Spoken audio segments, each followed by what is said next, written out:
combinación de diuréticos, en este caso hidroclorotiazida más furosemida, era mejor al tratamiento habitual de furosemida únicamente, y lo evaluaba esto en un outcome de cambio de peso y percepción de disnea a las 72 horas de estos pacientes. El trabajo fue un trabajo prospectivo, multicéntrico, doble ciego y controlado por placebo. En este escenario, como decíamos, de pacientes hospitalizados por insuficiencia cardíaca, los pacientes eran pacientes que venían con un uso crónico de furosemida de entre 80 y 240 miligramos y eran randomizados a furosemida más hidroclorotiazida en una dosis que iba entre 25 y 100 miligramos versus furosemida más placebo. Esto de la dosis de hidroclorotiazida que va entre 25 y 100 miligramos era ajustado y ya estaba en el protocolo. Pacientes que estaban en diálisis y cuanto menor tasa de filtrado tenían, mayor era la dosis de hidroclorotiazida que recibían.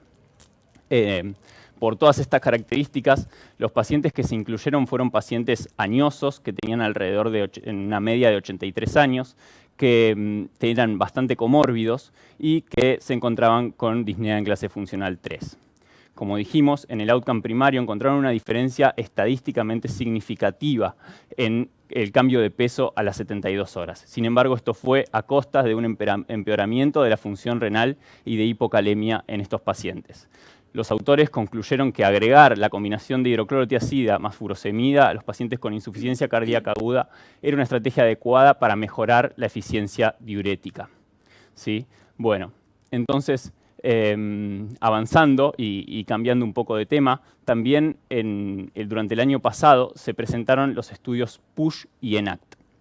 Estos trabajos, en realidad, lo que buscaban era comparar si el tratamiento, en este mismo escenario de pacientes con insuficiencia cardíaca aguda, si el tratamiento a través de un protocolo estandarizado de diuréticos y medido a través del sodio urinario, era mejor que la terapéutica habitual en estos pacientes.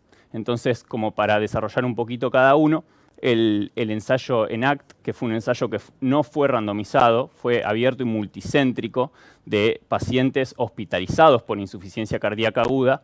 En estos centros, el trabajo se daba en dos fases. Una primera fase donde los pacientes con insuficiencia cardíaca aguda eran tratados según el estándar de tratamiento de cada centro. Y la dosis inicial, así como la dosis siguiente de diuréticos, era dada a discreción del médico tratante. Una vez que se randomizaron los pacientes, que entraron los pacientes necesarios en esa primera fase, los centros entraban en una segunda fase, donde la dosis inicial de diuréticos ya estaba establecida y era el doble de la dosis que traían los pacientes en su casa, y luego la dosis se iba ajustando en base a la medición de sodio urinario y al output urinario de los pacientes. Y de esta forma definían si mantenían la misma dosis, si la duplicaban o si agregaban combinación de diuréticos. El outcome que se plantearon en este estudio era la medición de natriuresis luego de las 24 horas, la cual fue estadísticamente mejor significativamente en los pacientes de la rama del protocolo, y también encontraron que estos pacientes tenían una menor estancia hospitalaria. Por lo tanto, los investigadores concluyeron que guiar el protocolo a través de natriuresis fue factible, seguro y resultó en mayor natriuresis, así como en una estancia hospitalaria más corta. Siguiendo con el estudio PUSH, que tuvo características similares al estudio anterior, pero en este caso fue un estudio randomizado, llevado a cabo en un único centro. Como pueden ver ahí en el gráfico, la medición de sodio urinario y de output urinario se daba cada 6 horas, era bastante estricto en ese sentido, y en cada momento de medición de sodio urinario se definía en base a eso si se duplicaba la dosis de diuréticos, se mantenía o si se agregaba una combinación diurética. En este caso, lo que ellos buscaban era natriuresis a las 48 horas como uno de los outcomes primarios y que fue estadísticamente significativo, y un segundo outcome coprimario que buscaba eventos de mortalidad y rehospitalización por insuficiencia cardíaca a 180 días, el cual no pudieron demostrarlo. Entonces, bueno, como decía Mirta al principio, yo creo que estos estudios son muy importantes y muy relevantes, ya que traen evidencia en un escenario muy frecuente, como es el empeoramiento de insuficiencia cardíaca o la hospitalización por insuficiencia cardíaca aguda, cuando no teníamos evidencia prácticamente desde hace 10 años. Creo que son muy importantes, que demostraron mejorar eficiencia diurética, así como también menor estadía hospitalaria en algunos pacientes. Sin embargo, no han podido todavía demostrar mejoras en el pronóstico de este grupo de pacientes. Por este motivo, le quería preguntar a Lucrecia, a ver con qué herramientas sí contamos para mejorar el pronóstico de estos pacientes. Y como una pregunta adicional, me gustaría preguntarte si todos los pacientes con empeoramiento de insuficiencia cardíaca deben hospitalizarse o existe otro escenario de tratamiento. Bueno, muchas gracias, Franco. Excelente presentación. La segunda pregunta es una pregunta, creo que muy contemporánea, donde tradicionalmente el empeoramiento de la insuficiencia cardíaca era sinónimo de hospitalizar al paciente. En los últimos 5 años hemos acumulado evidencia en la cual es efectivo y seguro tratarlos de forma ambulatoria, pero tenemos que tener en cuenta 3 premisas principales. Una premisa en la cual tenemos que tener una adecuada selección del paciente con criterios de inclusión y exclusión basadas en las grandes experiencias de otros centros y de la evidencia actual en estudios prospectivos que vamos a ver más adelante, como así también una consulta precoz del paciente. Para eso necesitamos un autocontrol, un automonitoreo del paciente, y eso también nos puede ayudar el telemonitoreo para estar cerca. Y como tercer punto, como clave de éxito para poder seleccionar y que los pacientes tengan una adecuada atención en el escenario ambulatorio, como un hospital de día, va a ser también utilizar protocolos estandarizados diuréticos. Así que creo que todo esto va en consonancia de la mano y es la clave del éxito para poder tratar a los pacientes en otro escenario que no sea el hospital, como vamos a ver un poquito más adelante. Y en función al segundo punto, de cómo podemos optimizar o disminuir el riesgo de eventos, nosotros siempre que nos encontramos frente a un paciente con insuficiencia cardíaca aguda, tenemos que pensar cómo podemos modificarle el pronóstico. Franco nos comentó lo importante que es la adecuada descongestión para disminuir el riesgo de eventos, pero también tenemos como otros puntos principales la optimización terapéutica y el seguimiento regular. Y como pueden ver en la curva, esto se tiene que gatillar previo al alta, es decir, ya cuando estamos con el paciente en la cama tenemos que ir pensando en estas 3 estrategias y se acompaña durante todo el periodo vulnerable. El primer punto de descongestión, recién el año pasado tenemos las primeras recomendaciones que nos dicen cómo nosotros tenemos que evaluar y cuáles son los targets de descongestión de los pacientes hospitalizados por insuficiencia cardíaca. Como piedra angular tenemos la evaluación clínica, que es algo que hacemos tradicionalmente, donde valoramos la presencia de congestión, la pérdida de peso, la presencia de síntomas, como así los signos vitales que nos van a ayudar también a ajustar el tratamiento. En el laboratorio tenemos como parámetro más importante los péptidos natriuréticos, y el que se impacta más fuerte en el pronóstico es el delta del 30% de la admisión al alta. Y también es muy importante el ionograma de la función renal porque nos puede condicionar desde el momento del alta como así también las decisiones de optimización terapéutica. Y para mí lo más importante, y creo que soy una fuerte defensora de las imágenes en la evaluación de la descongestión, dado que el 30% de los pacientes son dados de altas con congestión subclínica. Uno cree que no tiene insuficiencia cardíaca, pero los exámenes complementarios nos muestran lo contrario y tiene un impacto pronóstico importante. Tenemos la radiografía de tórax, tenemos las presiones de llenado, pero en nuestro centro, nuestro equipo se basa fundamentalmente en la evaluación de la vena cava inferior y del ultrasonido de pulmón, que a partir de estudios previamente publicados seleccionaron ciertos puntos de corte óptimo, como así también cuáles son los puntos de corte aceptables. A partir de estos puntos de corte, en un estudio que realizamos, un ensayo clínico en nuestro centro, se llamado CABAL, realizamos un subanálisis que nos gustaría compartir con ustedes, información que vamos a anticiparles que presentaremos prontamente en el Congreso Europeo de Cardiología. Realizamos diariamente ecografía de pulmón y de vena cava inferior desde el momento del ingreso hasta el alta en todos los pacientes y analizamos el estado de congestión al alta. Según los criterios europeos, el 60% fue dado de alta en condiciones óptimas, el 38% en condiciones aceptables y solo el 2% en condiciones no aceptables. Esto claramente tuvo un gran impacto en el pronóstico. Aquellos pacientes que fueron dados de condiciones óptimas tuvieron una menor tasa de eventos de hospitalización y de muerte a 90 días. Lucrecia, me parece importante resaltar este concepto de que es muy importante poder asegurarnos de que el paciente se vaya con una descongestión efectiva, porque sabemos que la descongestión efectiva es lo que se asocia con rehospitalización e incluso con mortalidad. Ahora, como nos estás mostrando, los diuréticos, por supuesto, nos permiten descongestionar al paciente, pero no son suficientes para mejorar su pronóstico a largo plazo. Entonces, ¿qué otras estrategias tenemos desde la hospitalización para conseguir que el paciente mejore su pronóstico? Se rehospitalice menos, se muera menos en el seguimiento. Creo que tocas uno de los puntos más fuertes de esta mesa, en el cual si bien la descongestión es importante, la hacemos con protocolos, la natriuresis guiada en sodio, pero por sí sola no es suficiente. Se publicó esta semana una review en el JACC, donde pueden ver en la imagen de la izquierda que en la curva roja podemos ver aquellos pacientes que se optimizó la descongestión de forma efectiva, donde podemos ver una disminución muy aguda de la descongestión, pero a largo plazo o al mediano plazo, 90 días, se equipara a la atención habitual, con lo cual tenemos que hacer esfuerzos en la optimización terapéutica, que sabemos que estas vías interfieren en todos aquellos modelos que participen en la fisiopatología de la insuficiencia cardíaca aguda. No solamente no tienen efectos adversos, sino tienen efectos protectores sobre la función renal y lo más importante, que modificamos el pronóstico de los pacientes. Mejoran los síntomas, la calidad de vida y disminuye el riesgo de muerte y hospitalización, que es indudablemente lo que buscamos en este grupo de pacientes. Es tan importante que ya hace 2 años que las guías de práctica clínica nos indican que es importante y hay que realizarlo previo a la optimización terapéutica, como si también un seguimiento temprano e intensivo. Pero pueden ver en los cuadros que el nivel de evidencia era bajo, con un nivel que era basado en el consenso de expertos, que puede decir sentido común. Pero recién ahora disponemos de evidencia que viene del COACH y el Strong Heart Failure, que me gustaría compartir con ustedes, que viene a respaldar estas recomendaciones. El estudio COACH personalmente es uno de mis estudios preferidos porque es uno de los pocos estudios en insuficiencia cardíaca que luego de crear un modelo de riesgo lo aplican en el mundo real. Y esto realizaron en múltiples centros de Canadá. Los pacientes que consultaban por insuficiencia cardíaca evaluaban este modelo de riesgo y evaluaban qué riesgo tenía el paciente de hospitalizarse o de morirse, bajo, intermedio o alto riesgo. Los de bajo riesgo lo que se hacía era se daban de alta y eran tratados en una clínica ambulatoria de diuréticos, como hablábamos previamente en el hospital de día en el escenario inicial. Riesgo intermedio, una estancia corta, y aquellos con alto riesgo, como se tratan tradicionalmente, que sería la admisión hospitalaria. Se enrolaron más de 5.000 pacientes. Y este estudio no solamente mostró que no hay mayor riesgo, sino que disminuyó el punto final combinado a 30 días de hospitalización y de mortalidad.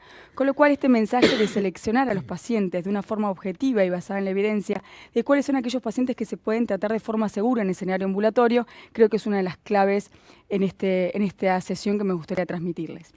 Y posteriormente tenemos el estudio Strong. Este estudio randomizó pacientes que todavía no se encontraban optimizados previo al alta y se los randomizó a un estándar de cuidado habitual, que es el seguimiento que puede seguir cualquier paciente, o a un estándar de cuidado que era intensivo, semanal, que se buscaba llevar a la máxima dosis terapéutica durante 90 días. Y buscaban un punto final combinado 180 días de hospitalización y muertes, y ya me gustaría anticiparles que este estudio fue interrumpido precozmente por un exceso de beneficio en la rama de intervención. Solamente es hacer las cosas bien y de forma rápida e intensiva disminuyó a un punto final combinado de hospitalización y muerte y también un 44% la tasa de hospitalización. Se publicó también este mes un subanálisis del Strong, como pueden ver en estas curvas, en la curva de arriba, la curva celeste, quienes tuvieron mayor beneficio, quienes aquellos tuvieron más libre de eventos, los que lograron el 90% de la dosis máxima titulada, con lo cual hay que iniciar y hay que titular. Y cuando hablamos de optimizar, este año también tuvimos novedades con los ISGLT2, tenemos el Dictate Acute Heart Failure. Este estudio es un ensayo clínico randomizado que evalúa la utilización de dapagliflozina versus placebo en pacientes hospitalizados con diabetes tipo 2 y que presentaban clínica de creatinina más de 30. Lo primero que nos preocupa en estos pacientes es la seguridad. Es seguro utilizar esta droga, ya lo usamos en ambulatorio. Este ensayo nos transmite tranquilidad donde no hay mayor eventos adversos. Y algo que también nos comentó Franco, ¿qué nos importa en la internación? Mejorar la eficiencia diurética. Lo que nos permitió esta droga fue disminuir la dosis de diurético, mejorar la natriuresis, aumentar el output urinario y también hubo menor pacientes que requirieron escaladas de dosis de furosemida, con lo cual parece ser una droga segura y efectiva para el manejo agudo y ya tenemos evidencia que se acumula en los últimos años que también reduce eventos. Pero el mundo real es todista de ser utilizado de forma sistemática. Esta semana se publicaron los resultados del registro más grande de Estados Unidos, que es el registro Get With The Guidelines, que el 82% de los pacientes eran elegibles para cuádruple terapia. Sin embargo, solamente el 15% era dado de alta con la cuádruple terapia que ya conocemos todos. Y acá me gustaría comentarles cómo estamos nosotros en el ICVA. Evaluamos 240 pacientes que no se encontraban optimizados ni con ISGLT2 y el 52% de los pacientes con fracción de eyección reducida inició la droga durante la internación.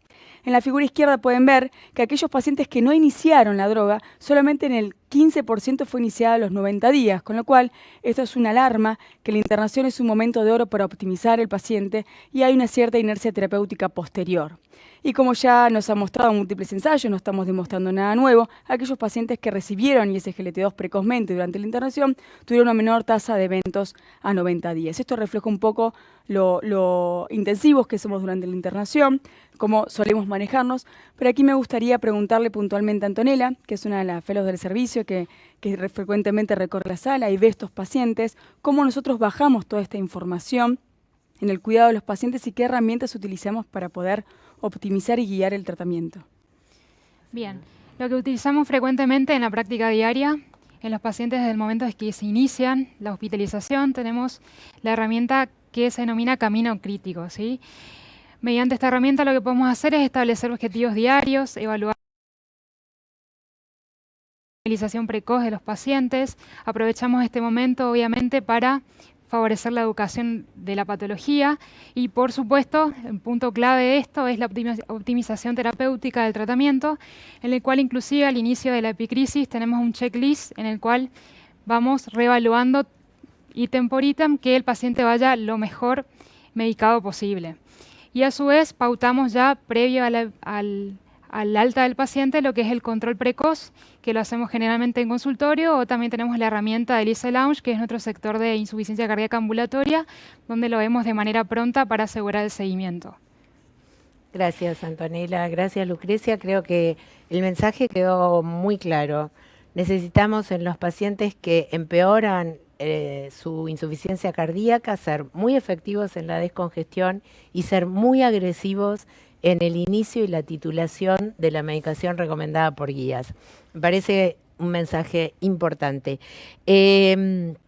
Después vamos a cambiar. Tengo un par de preguntas que las vamos a dejar para un poquito después, pero hay preguntas sobre este tema.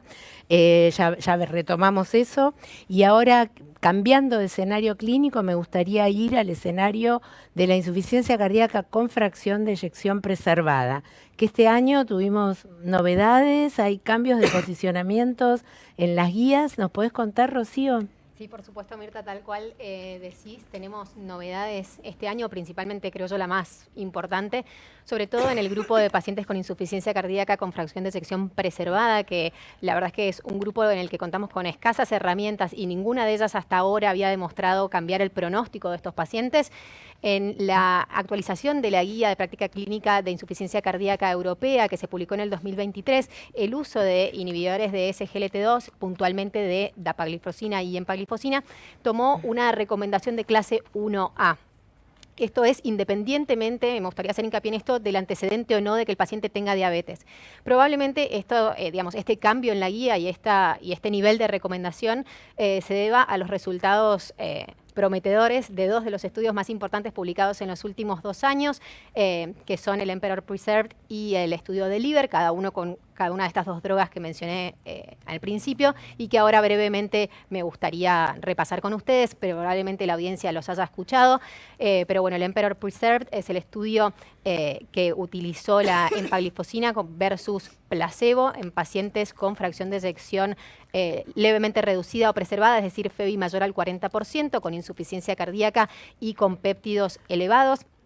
Y como pueden ver ustedes ahí en la gráfica que les muestro, el outcome primario fue un combinado de muerte y hospitalizaciones por insuficiencia cardíaca. Esta droga, la empagliflozina, demostró una reducción del 21% del riesgo relativo del punto final primario combinado en el seguimiento, una reducción del 29% del riesgo de internación por insuficiencia cardíaca y un aumento del tiempo hasta la primera internación por insuficiencia cardíaca en aquellos pacientes que recibieron esta droga en el estudio. Por otro lado, tenemos el estudio de Liver, es un estudio muy similar, también incluyó 6.000 pacientes, muy similar al N del estudio anterior.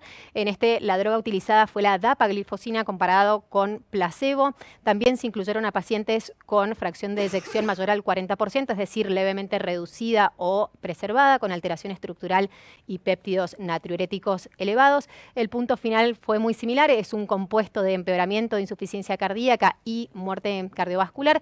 Y como pueden ver también acá en las curvas que les presento, la dapagliflozina demostró una reducción significativa del endpoint combinado en el grupo que recibió la droga. También me gustaría recalcar que en el estudio de Liver la utilización de dapaglifosina no se asoció a un aumento de eventos adversos, por lo que entendemos que es un fármaco seguro de utilizar en esta población. Me gustaría también comentarles algunas otras novedades. Por supuesto, esto no tiene la misma relevancia que los ISGLT2, pero sí es un estudio, un pool análisis de la población del estudio Paraglide-HF y Paragon-HF, que son estudios donde se evaluó la utilización de sacubitrilo/valsartán comparado con valsartán en pacientes con insuficiencia cardíaca con fracción de eyección levemente reducida o preservada. La población de ambos estudios no es exactamente igual. La del estudio Paraglide eran pacientes de alto riesgo, hospitalizados por insuficiencia cardíaca, con fracción de eyección mayor al 40%, y su punto final primario en realidad fue de reducción de péptidos.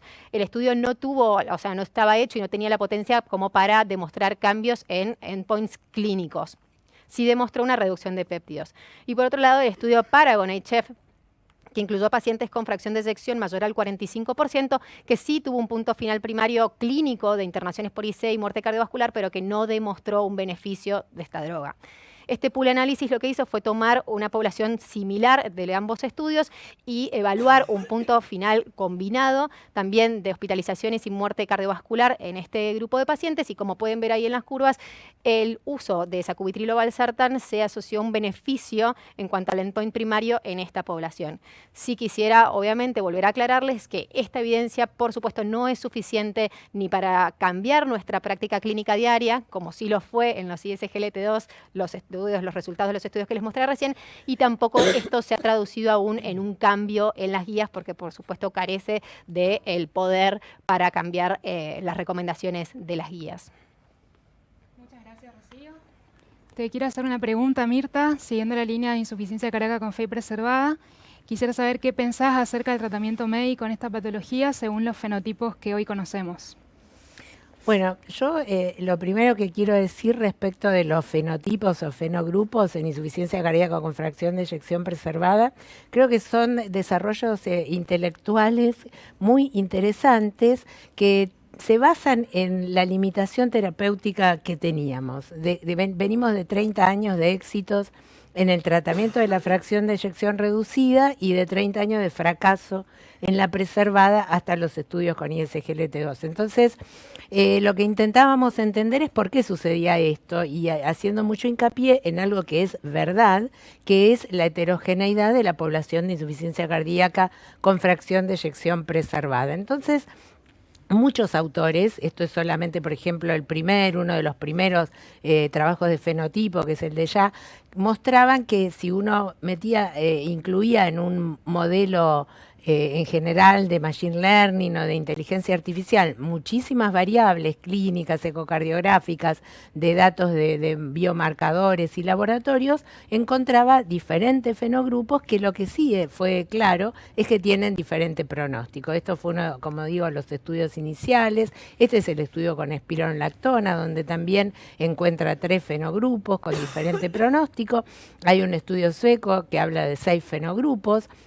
Pero el tema es que si bien esto se entiende y todos podríamos reconocer estos fenogrupos, el joven con poca comorbilidad, poco péptido, que es al que le va mejor, y el paciente más añoso, en general mujer hipertensa, con un ventrículo remodelado, con insuficiencia renal, que es la que le va peor, el paciente cuando entra al consultorio, en general es una mezcla de estos fenogrupos, porque puede ser un hombre joven pero diabético y que tenga insuficiencia renal. Entonces, desde el punto de vista práctico, a mí siempre me costó entender el valor de los fenogrupos como tales, y esto es diferente al valor de los fenotipos de comorbilidad, que es un poco lo que el año pasado se realizó una declaración científica en forma conjunta con la gente de la europea y de la sociedad americana de insuficiencia cardíaca, en el cual se ponen en valor todas las comorbilidades que tienen estos pacientes, fundamentalmente la hipertensión arterial, la obesidad, la enfermedad coronaria, la diabetes,